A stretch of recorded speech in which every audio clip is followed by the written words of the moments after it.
So our cousin Lucas was coming down from North Dallas to visit Waco for the first time ever. Never been to Waco, and Lucas and I often get up to shenanigans. We go wine tasting in California, or distilleries and breweries and whatever else fun we can find. So on the way down to Waco, he's like, is there anything like that we can do? And I was like, well, you know what? A few years ago, no. But funnily enough, now there's a whole bunch you can do. If you'd told me years ago there'd be an award-winning distillery downtown in Waco, I'd have laughed in your face, but Balcones is here, and guys, it's pretty great. I like how you're dancing, becoming more and more excited the closer we get. Get closer to the bar.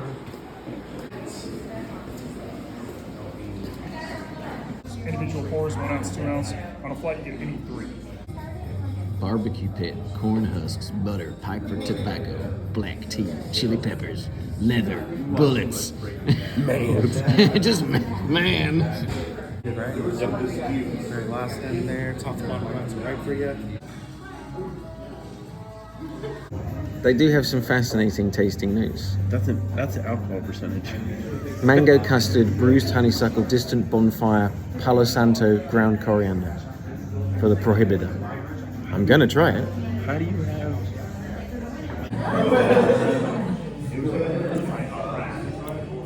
Huh. I get that kind of, wow.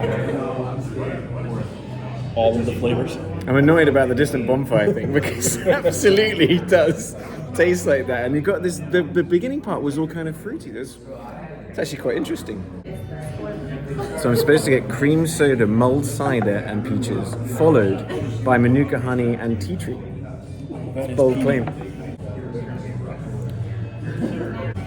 Oh, I get the honey, for sure.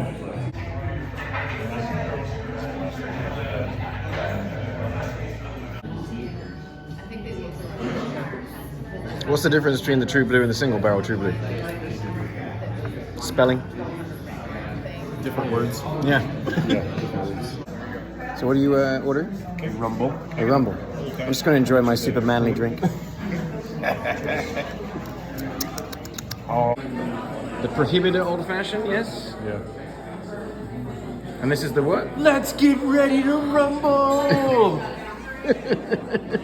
No need to rumble, but we did pick up a few bottles of our faves. The Prohibitor, that's pretty good. Also a big fan of the rye, if that's your kind of thing. We also were a big fan of the lineage outside of the amazing bourbon. If you're ever coming through Waco and you're a bit of an aficionado when it comes to, you're liking your bourbons, your ryes, your whiskeys, your rums and things like that, don't miss out on a chance to stop at Balcones. They've got their tasting room open, which is what we visited, but we hear that the tours are absolute bangers as well. My neighbor has actually done it. So if you've got the opportunity, look ahead, try and book in to get a tour, but if not, just stop in, go into that tasting room. I could have stayed there all day, but the great part was we had many other things to get up to. Just a few blocks into town is the Waco Ale Company. This place quickly piqued my interest, well, at least my noses. Ooh, it smells like food. Let me get my alley keys. I'll do a tailgate, a grip it and sip it, a bold brewing, and a new quad who dis. Cool.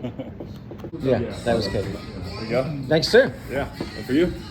Yeah. That's a sticky. Oh, that's also good, man. These are good. Somebody's not a giver. Dude, that was banger, banger, banger, banger. Yeah. This place is really good. I appreciate it. Don't you feel like a giant when you're drinking out of these? You look imagine if that was a pang bag. Ollie, that's why you marry little women.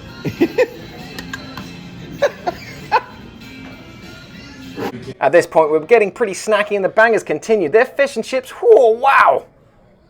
As you heard me say in the video, Waco Ale Company was just wall-to-wall bangers. Every single one of those beers that I tasted was delicious. You know how sometimes when a smaller breweries, there are some that are kind of not really you or a bit sickly. In that case though, I could order a pint of just about any one of them and been happy.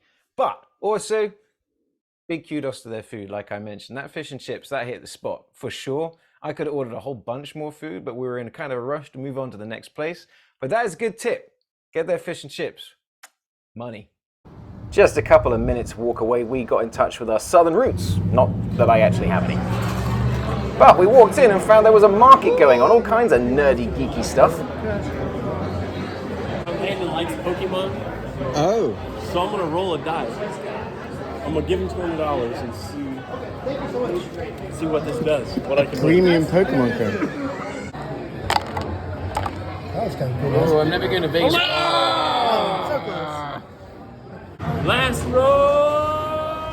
There it is, right there. Rolls. So remember how in the beginning he was like, if you don't roll a 12 and 20, something's wrong.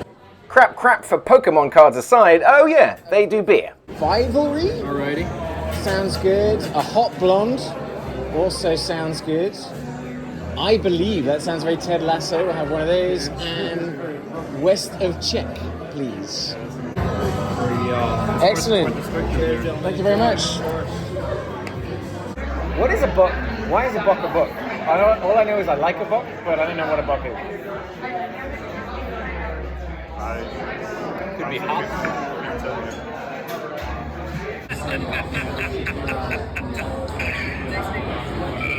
Oh my god, that thing looks amazing. As you can see in the video, Southern Roots was absolutely pumping. Great atmosphere there. In fact, that's the second time I've been there, and there's always been kind of like a cool crew there. What really added to it, though, was that market that they had going on, which really added a little bit of flair. Fun little tip as well, if you're interested in the food side, these guys are legendary for their pizzas. I have had them before. Very, very good. If you're looking for the sort of beer and pizza vibe with some cool music playing in the background. But moving on to one of my favorite places in Waco. Another 2-minute walk away, we ended up at Stay Classy, more snacks, some Cards Against Humanity, and of course, Lucas had to get the whole bar involved. You want to find in your Congo chicken.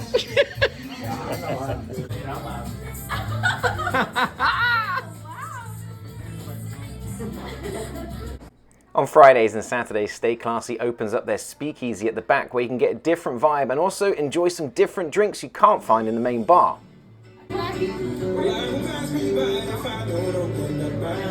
This is a champagne margarita. Champagne margarita? You just put the jalapeno in your mouth. That's lime. Oh. That's exactly what they says on the tin. That tastes like a champagne margarita. Try this. This is really good, thank you. Pro tip, don't miss out on the food at Stay Classy, it's awesome. I know, right? It's just ridiculous. You'll notice how there wasn't too much video once we got to Stay Classy, and especially once we got to the Speakeasy, because we had so much fun. In fact, we were there for nearly 6 hours. Bunch of people that we knew turned up. We were just hanging out and yucking it up, listening to music until nearly midnight.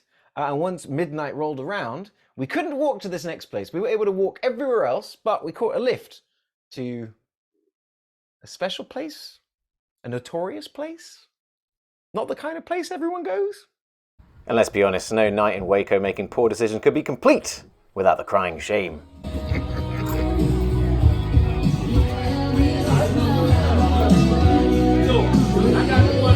It's alive.